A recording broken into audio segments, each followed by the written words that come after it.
Hello and welcome to today's 5 at 5. Thank you so much for joining me. This is the day the Lord has made. Let us rejoice and be glad in it. I just thank God for each of you, and I'm excited about what God has for me to share today. I really want to look at how fear, the impact of fear on our lives. Anybody familiar with fear? Anyone got a relationship with fear? Fear has hindered me in my life so much. And as I've entered into 2025, the Lord is saying to me, it's time, Kim, for you to come out of hiding. Yeah, I'll admit that I often hide, and I've allowed fear to prevent me in so many ways. But I also know that God has not given me the spirit of fear. And so it's time to do things, and it may require doing things afraid. Anybody dealing with fear? How has fear hindered you? Well, I just want to share these things with you as it relates to fear. It has a way of paralyzing us. It whispers so many messages. You're not good enough. You're going to fail. You can't handle what's ahead. But God didn't create us to live in fear. He created us to bring him glory and to bring him honor. 2 Timothy 1:7 reminds us, for God has not given us a spirit of fear, but of power and of love and of sound mind. So I want to look at two things. First, fear paralyzes, but God empowers. God empowers us. Fear keeps us from stepping into God's plans. It magnifies our weaknesses, but God reminds us that his power is made perfect in our weakness. When we lean on him, fear loses its grip. Fear keeps us from sharing the gifts that God has put in us with others. It keeps us in a hiding place. And the gifts that God has given us are not ours. They belong to the Lord. So the question becomes, are we being good stewards?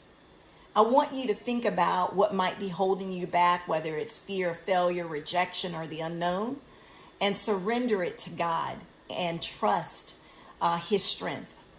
In Isaiah 41:10, it says, do not fear, for I am with you. Do not be dismayed, for I am your God. I will strengthen you and help you. I will uphold you with my righteous right hand. Fear may come, but it doesn't have to control us. We just need to rely on God's power as we move forward. But not only that, fear distracts, but God focuses. If you remember, Peter was distracted, right? When he got out of the boat, he starts walking on the water. He becomes distracted with all the things that he thought he saw. He took his eyes off of God. That was the big thing. He took his eyes off of Jesus. But God focuses us, and we need to stay focused, keep our eyes on Jesus. Fear shifts our focus inward, making it all about our limitations. What if I make a mistake? What are they going to think of me? What if I do this? What if all of these things that what if? But when we fix our eyes on God, we remember his greatness. It becomes about him. It's about his purpose on our lives. It's not about us. Overcoming fear, it glorifies God. It shows others what his power can do. His power is made perfect in our weaknesses. We've got to replace fear with faith. For without faith, it's impossible to please God.